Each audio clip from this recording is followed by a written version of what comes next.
Esto es El Mundo Inquietante. Las niñas momificadas de Anatoly Moskvin.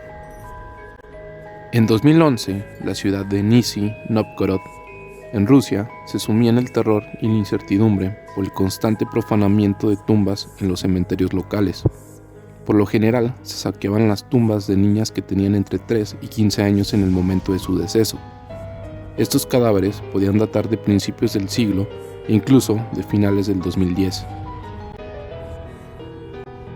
Las autoridades intentaban hallar a los responsables del hecho, pero no encontraban indicios o patrones que dieran con alguna ruta de seguimiento para capturar a los profanadores. Sin muchas opciones en aquel laberinto, recurrieron a expertos de temas necrofílicos y de santería. Se temía que quizá los cuerpos de las pequeñas fueron utilizados para asuntos demoníacos. Uno de los expertos que querían consultar las autoridades era Anatoly Moskvin, historiador de la Universidad de Moscú y especializado en la cultura celta.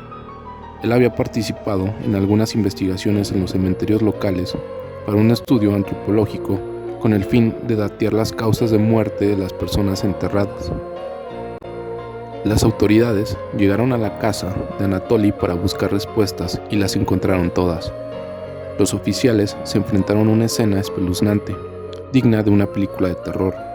Moskvin tenía un total de 29 cuerpos de niñas embalsamados y colgados por toda la casa, como si fueran adornos. Las había vestido como muñecas. Los rostros de los cadáveres eran tapados con una máscara de cera para ocultar los restos óseos. Él las maquillaba e introducía una caja de música en su pecho para simular el sonido de un juguete, pues hablaba con ellas y jugaba a la hora del té, según lo reseñado por medios locales en ese entonces. El inicio, según declaraciones del mismo Anatoly en la revista Necrología, su adicción a los muertos empezó cuando tenía 12 años. Volvió a casa después de un día de colegio normal, cuando fue abordado por unos hombres que lo obligaron a asistir al funeral de una niña de su misma institución. Uno de los familiares tomó su cabeza y le obligó a besar la frente del cuerpo inerte de la niña fallecida en repetidas ocasiones. La madre del infante tomó un par de anillos de matrimonio y le puso uno a Moskvin y otro al cadáver para casarlos antes de enterrar el cuerpo. Una acción que marcaría psicológicamente al historiador por toda su vida. Anatoly estuvo fuertemente ligado al luciferismo, un movimiento que separaba a Lucifer de la idea de Satán como algo maligno y lo mostraba como una especie de benefactor de la humanidad. Moskvin vivía con sus padres a pesar de tener 45 años, sin embargo, nunca se percataron que detrás de las muñecas había cadáveres. Ellos, en su momento, les manifestaron a las autoridades que las afinidades de su hijo siempre fueron muy extrañas y por eso nunca le prestaron la debida atención. Dejaron pasar su manía con las muñecas. Según lo reseñado por varios medios, Moskvin aprovechaba las escapadas de sus padres a la casa de verano a mediados de agosto de cada año para profanar las tumbas. Él tenía casi un mes para sacar el cuerpo, embalsamarlo, maquillarlo y vestirlo.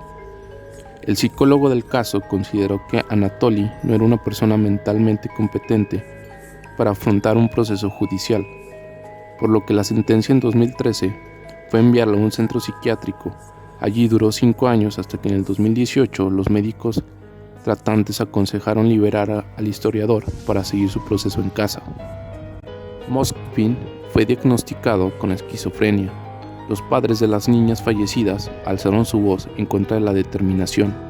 El padre de Olga, quien fue encontrada en la casa del historiador, fue uno de los primeros en pronunciarse al saber que el profanador volvería a casa. Pese a todo, la libertad fue denegada debido a que el historiador no mostraba arrepentimiento por los actos cometidos. Incluso se negó a pedir disculpas públicas a las familias afectadas. En la actualidad sigue encerrado en el centro psiquiátrico. Sus víctimas poco a poco han vuelto a su lugar de descanso eterno.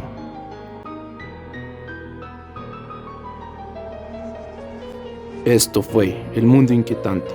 Buenas noches. Sígueme en mi canal en YouTube Mundo Inquietante.